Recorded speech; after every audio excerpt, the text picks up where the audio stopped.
Hello everybody, my name is Adam, and this is a show where I make your Pathfinder games easier to run and more fun to play by giving you some ideas for a character, setting, and a plot. In this episode, and over the next few episodes, I'm going to be playing around with the format to see what works a little bit in more of an entertaining fashion, because I want to bring in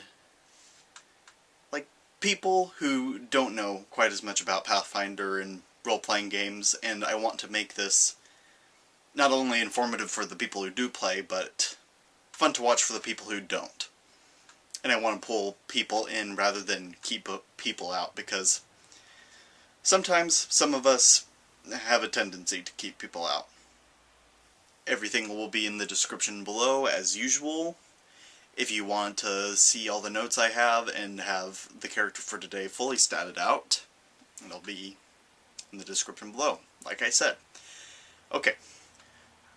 Our character for today, his name is Zothagog Miola. He is an elven aberrant sorcerer with first level, and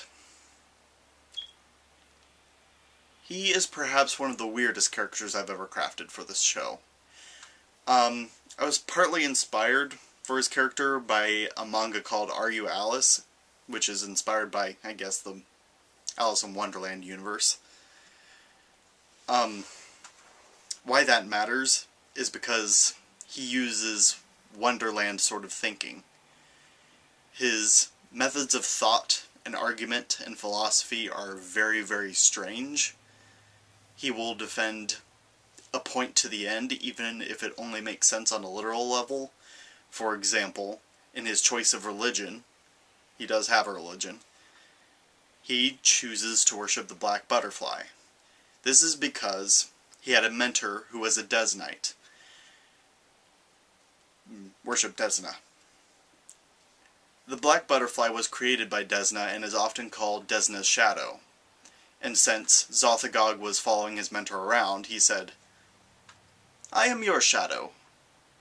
You worship Desna, I will worship Desna's shadow." And he uses arguments and thinking like that all the time, which never really make any sense. He tends to collect and study artifacts of the Great Old Ones and those sorts of cults, because he finds their thinking to match up with his.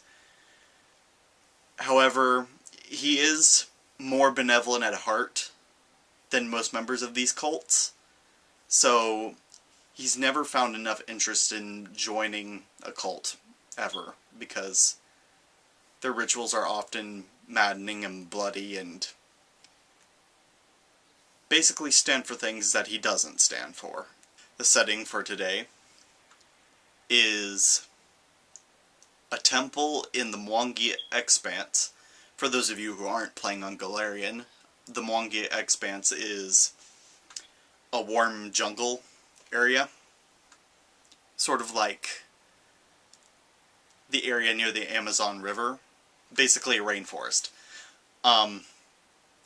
In this particular part of the Mwangi Expanse, the trees have had their leaves turned black, and the roots, branches, and limbs all curl in very strange ways. This is a very alien part of the forest. People who are familiar with this area might think that this is the work of a demon lord, but because there's a lot of demon worship in this area, but it's not quite. Nobody really knows what's causing it. At the center, the general center of this area, there is a small black temple, and if you are to touch it, it feels very smooth, almost like it's waxed, and because of all the rain in this area that it gets from basically a hurricane in the west, it feels very wet to the touch as well, making it even more slippery, and you can hear like a tenor voice singing And if you follow the voice, you're led to the entrance, which is shaped like an eye or a Vesica Pisces, if you're familiar with that shape. And when you look into the entrance, you see a circle on the inside, which sort of represents, like, it looks like a vertical eye, and the iris is glowing a pale blue color. So, if you go inside, you'll notice that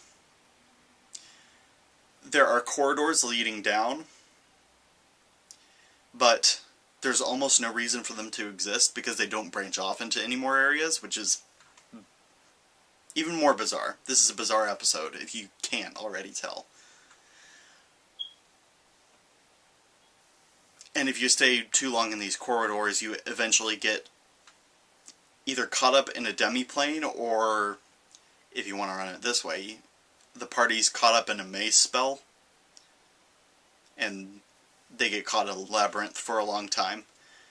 However, there are some interesting treasures here. Some of them are more magical in nature, like scrolls written in really, really abnormal magical notation. Any studiers of arcane magic will probably find this extremely intriguing. And there's other strange items, such as a goblet covered with, like, teeth around the edge. Yeah, you know. I guess we should continue on to the plot then. The plot for this: the PCs are sent on an expedition by a very powerful and wealthy person who is basically forcing the group to go on some sort of an expedition. Not because this person can't do it themselves, but this person is a bit psychopathic and is making them do this just to see them be tortured.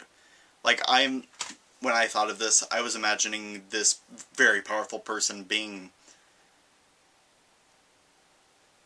like,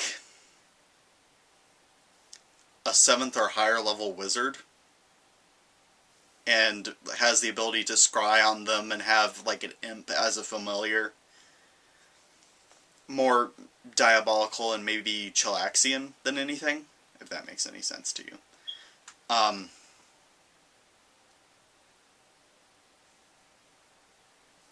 That's it for this episode. I think I'm going to tomorrow have up a review of Paizo's Hero cards. So if you're thinking of buying a set, I will be doing a review of that, and I will also, if you already have the set, to demonstrate how they work. So that'll work on both ends, and they all look very pretty, so that should just be fun to watch on its own. I